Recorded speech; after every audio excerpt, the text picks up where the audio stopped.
요한복음 47번째 시간입니다. 주님의 기도는 하나가 되게 하옵소서입니다. 그들이 아버지의 말씀을 지킴으로 아버지의 말씀을 나타냈다고 하십니다. 곧 아버지의 말씀을 노출시켰다는 말입니다. 이 말씀 또한 주의 이름이 거룩히 여김을 받게 하옵소서 하는 기도와 같은 내용입니다. 원래는 말씀이 아버지의 것이었는데 세상에서 예수 그리스도에게 주신 자들, 그러나 지금도 아버지의 소속인 자들에게 하나님의 말씀을 지키도록 하시고 또 하십니다. 말씀을 지켰다고 하심은 하나님의 관점에는 이미 완료 곧 성공이 되었다는 뜻입니다. 성경은 하나님의 관점에서 보면 다 끝난 완료적인 사건입니다. 그러나 우리에게는 아직 진행형입니다. 이와 같이 하나님의 관점과 인간의 관점의 양면을 보는 시각이 있어야 성경을 제대로 볼 수 있습니다.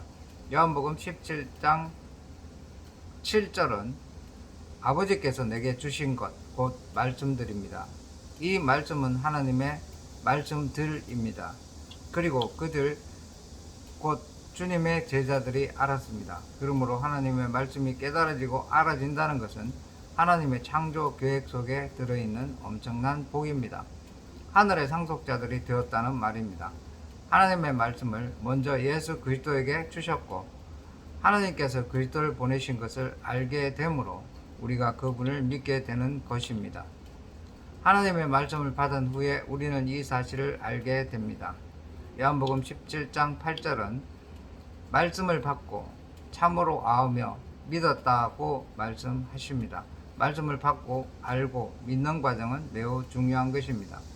하나님의 말씀을 대언하는 종들의 사역이 얼마나 엄중한가를 일깨워 줍니다. 주님과 하나님의 시스템은 바로 주의 종과 주님의 시스템과 같아져야 합니다. 따라서 우리는 진리의 성령 안에서 그리스도와 하나가 되어 주의 참 종이 되도록 각별한 각오를 해야 할 것입니다. 그리고 주님은 하나님의 소유, 곧 예수 그리스도에게 맡기신 이들을 위해 주님은 기도하십니다. 주님은 세상을 위해 기도하지 않으십니다. 그러므로 온 우주 만물은 하나님이 상대하시지만 그리스도는 오직 택한 백성들만 상대하시는 것입니다. 그래서 이방인의 기도가 아니라 주님이 가르쳐 주신 우리의 기도가 필수 선택인 것입니다. 요한복음 17장 10절에 보면 예수 그리스도의 것은 다 하나님의 것, 하나님의 것은 다 예수 그리스도의 것이라고 말씀하십니다. 우리 주님의 소원은 우리를 거듭나게 해서 우리 안에 자신의 좌소를 정하시고 좌정하는 것이며 바로 이것이 그분의 영광입니다. 11절에서 세상에 있는 저희를 아버지의 이름으로 보존하기를 기도하십니다. 우리가 그리스도 안에서 하나님의 말씀을 붙잡으면 하나님의 말씀이 우리를 붙잡습니다. 이것이 바로 보존한다고 말씀하는 것입니다. 왜 보존이 필요하느냐 하면 우리가 세상 속에 있기 때문입니다. 세상은 그리스도 안에 들어올 수 없으나 우리는 여전히 세상 속에 남아있기 때문에 하나님의 이름 안에서 보존해 주시길 기도해야 합니다.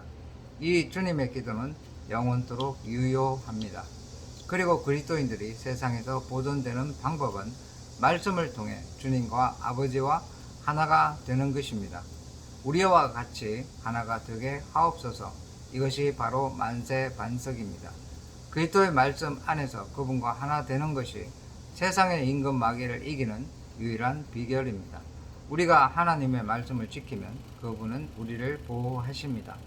말씀 안에서 한 뜻, 한 목적이 되어가는 것이 바로 하나 되어가는 것입니다. 이것이 바로 우리를 위해 기도하시는 주님의 소원입니다.